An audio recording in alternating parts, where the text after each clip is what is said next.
This book is called Max and the Tagalong Moon by Floyd Cooper.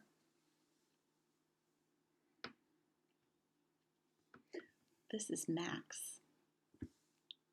What is he touching? What do you notice?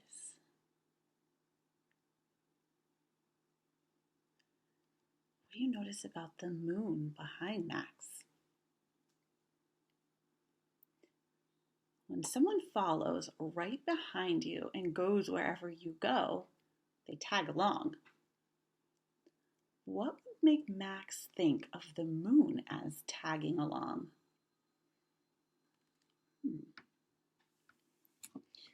This part says, grandfather, grandson, and the moon above them both. Where could Max's grandpa be?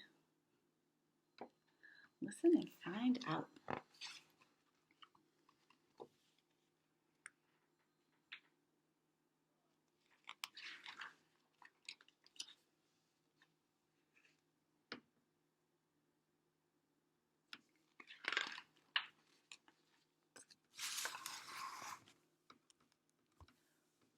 One night, as Max was leaving Grandpa's house, he reached up to give Grandpa a big hug goodbye. In the sky behind Grandpa appeared a big, fine moon. "Look, Grandpa, the moon! That old moon will always shine for you, on and on." Grandpa and Max gazed quietly at the big moon together as it embraced them in soft yellow light. Take a look at that picture of Max and his grandpa. How do you think Max and his grandpa feel about each other? How can you tell? This makes me think of the other story about Cecilia and her great aunt. They had a very close, special relationship with each other too.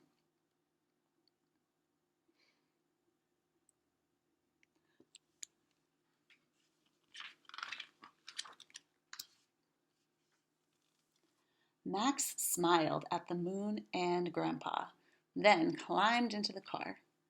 "Bye-bye, Grandpa. Bye-bye, Moon." As the car pulled away, Max kept his eyes on Grandpa until he disappeared from sight, and all he saw was the moon. Max kept his eyes on that moon, waiting for it to disappear too.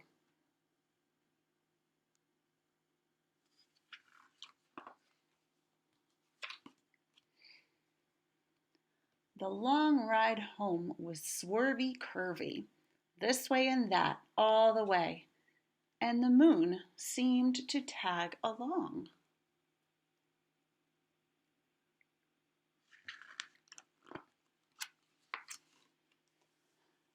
Max giggled as he watched the beautiful bright orb flicker through the passing trees, trailing behind the car as it traveled home, this way and that, playing peekaboo. A bright orb is like a glowing circle. The moon is trailing behind the car. How is that like being a tag-along?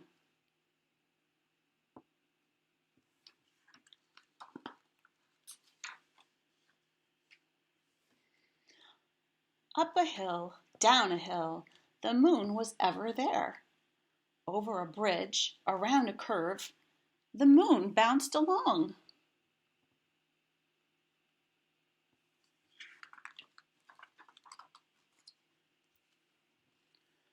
Around a tree, past a field of sleeping cows, the moon stayed quietly with Max.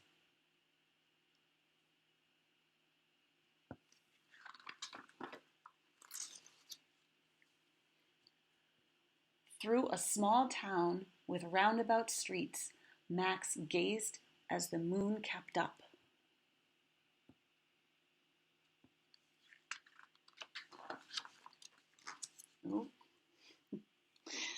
And look what's waiting for Max when the car comes out of the tunnel. Why does Max smile when he sees the moon?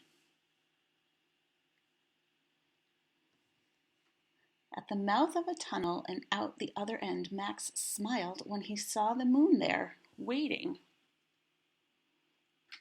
Do you think he expected to see it there?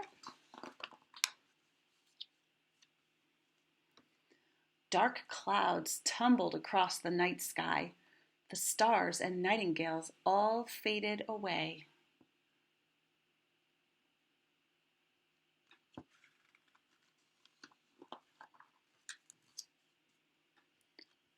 Max searched the darkness and wondered, "Where's the moon? Grandpa said it would always shine for me."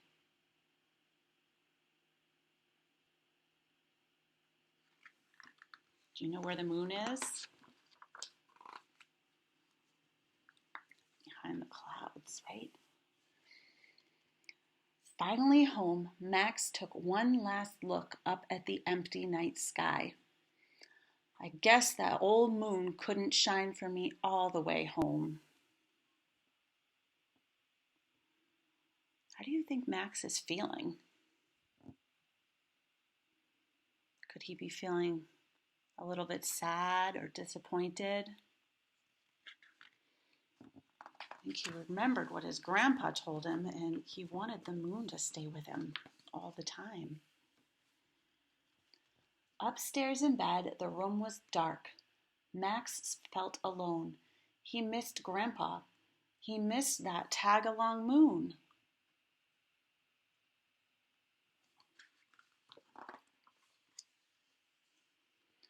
Then, slowly, very slowly, Max's bedroom began to fill with a soft yellow glow. The clouds faded away and the moon peeked through. Now look at Max's face. Max gazed up at that magic ball of light and thought about what Grandpa said. "That old moon will always shine for me, on and on."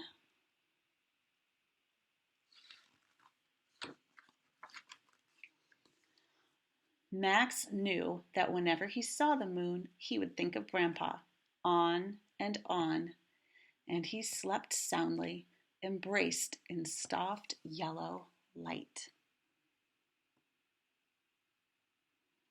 What do you think that means, embraced in soft yellow light? At the beginning of the story, let's take a look back. There was a picture of Grandpa. Grandpa is embracing Max.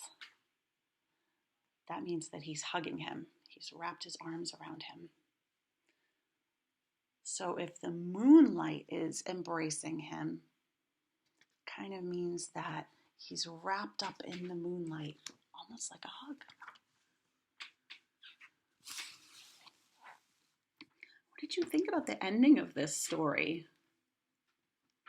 When the moon came back out and Max was able to remember his grandpa and think about his grandpa, always thinking about him too.